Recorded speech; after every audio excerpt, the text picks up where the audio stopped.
recordings of police officers where we have a little bit more time to make the request. But these are time sensitive, and so it is important if a member of the governing body gets a public information request to immediately get it to the city secretary so that it can be put in the queue to be acted on in the timely way that Ms. Cox operates.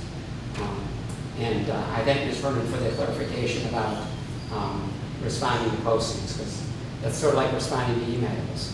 And a lot of times when I send an email out to a governing body, I put a footer on it that says, please do not reply all. Please only discuss the matters concerning city business in an open, properly noticed open meeting of the governing body. And most of the time that's obeyed. I won't say it all the time. The last thing I was going to talk about this morning, and then, as I said at the beginning, be glad to hear if there are any other questions that haven't been asked during the talk, is Chapter 171 of the Local Government Code. This section, this chapter, deals with conflicts of interest as set out by the legislature.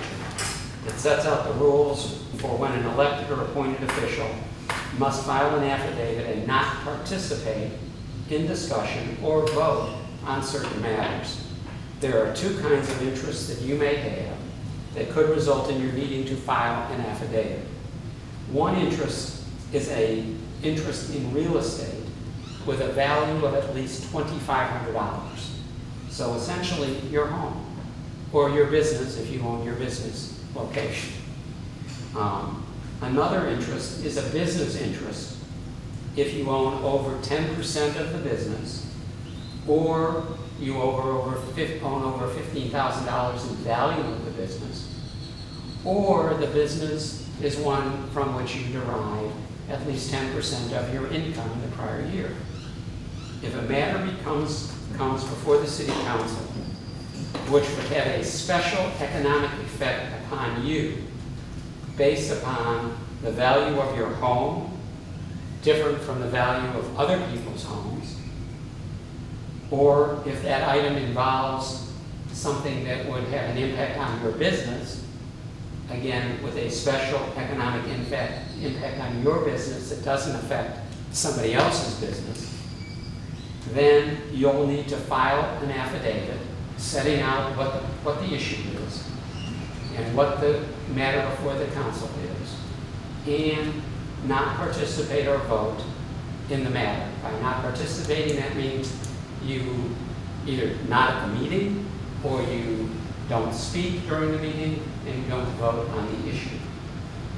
The same requirement applies if your spouse, your child, or your parent has the requisite real estate or business interest. For example, if a zoning or planning matter comes before the City Council, and one of your children lives within 200 feet of the property that is the subject of the zoning change or planning, you should plan to file the affidavit and not participate in the vote on the matter. When I was on the zoning commission in another city, a zoning case was coming up on a piece of property a quarter of a mile from my house, separated by a 4-lane state highway from my house, but had the street address of my street. I attended a legal conference, a real estate law conference, and the chairman of the Texas Ethics Commission spoke at that conference, and he said that it is his advice to a city council person that if there is a zoning case in their subdivision, there's a zoning case in their subdivision, they should recuse themselves from voting on that zoning case because of this statute.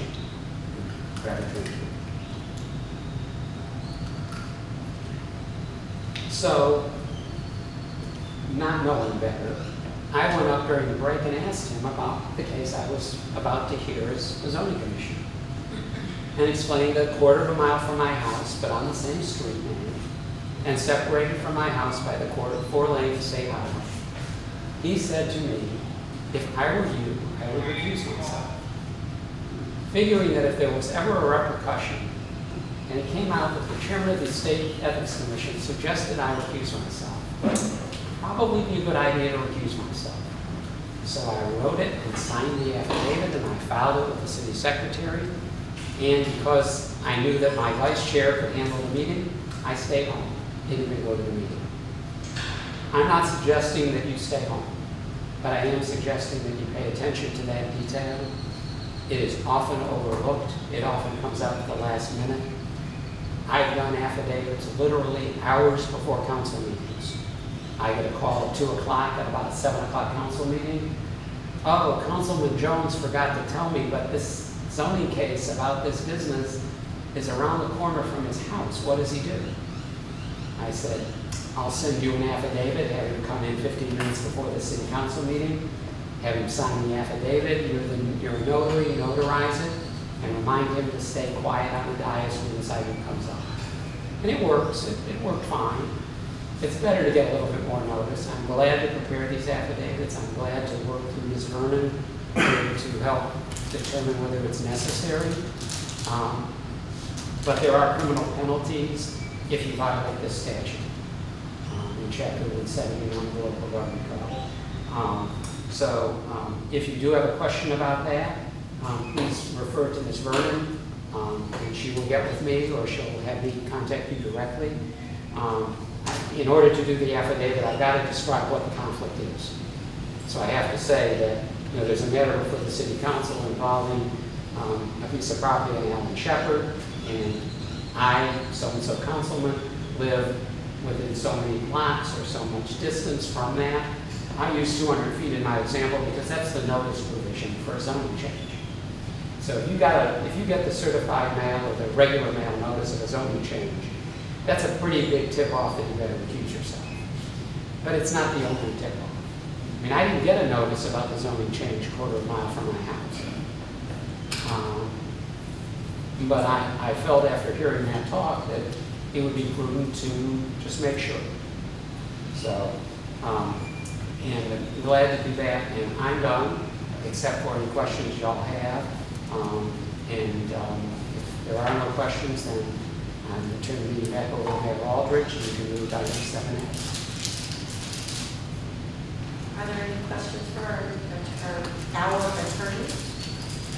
Thank you. I have a question. Sorry, I have a question. Just to go back about the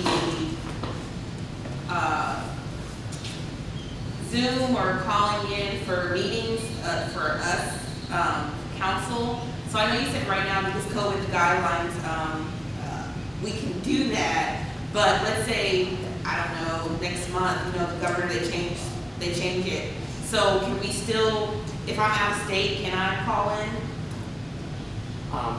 The answer is maybe.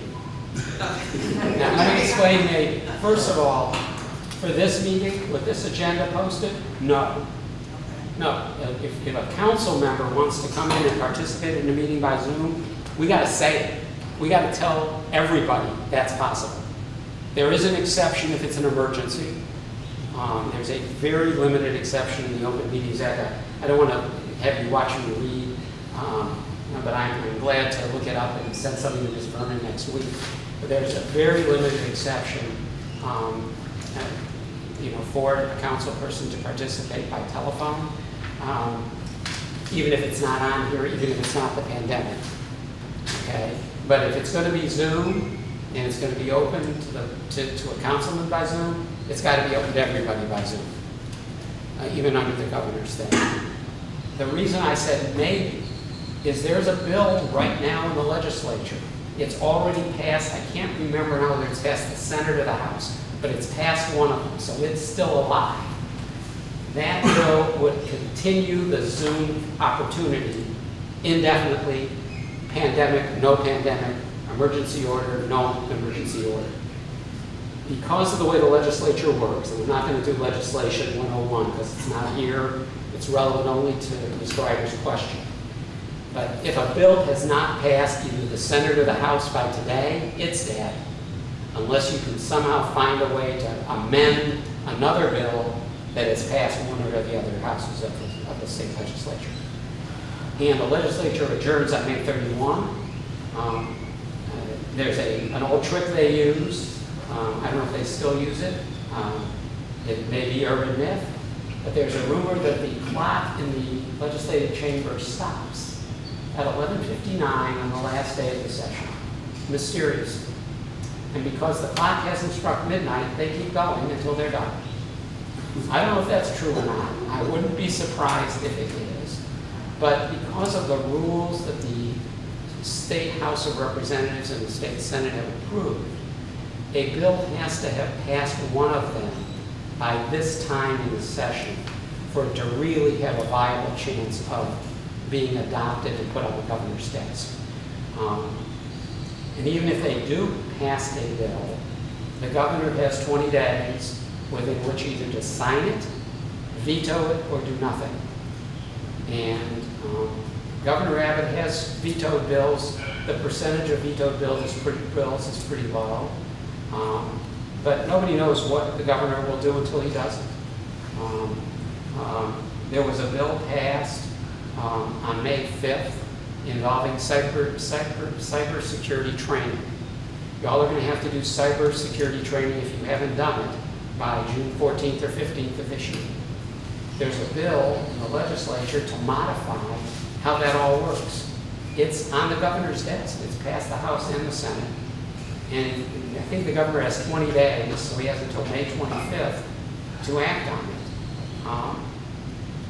it. Similarly, the bill that would make more permanent the ability for council members and other board members to participate and even vote on matters coming before the council or their board via Zoom or via telephone, has passed one of the legislative bodies and is pending soon before a committee in the other one. And so it's possible it will pass. And we'll know more roughly, by June 20th or 21st, we'll know what bills are going to become law or have become law. The cybersecurity bill, which I think is House Bill 1118, passed by such a margin that if Governor Abbott signs it, it becomes effective on signing. Most bills become effective on September 1, 90 days after the close of the legislative session, or September 1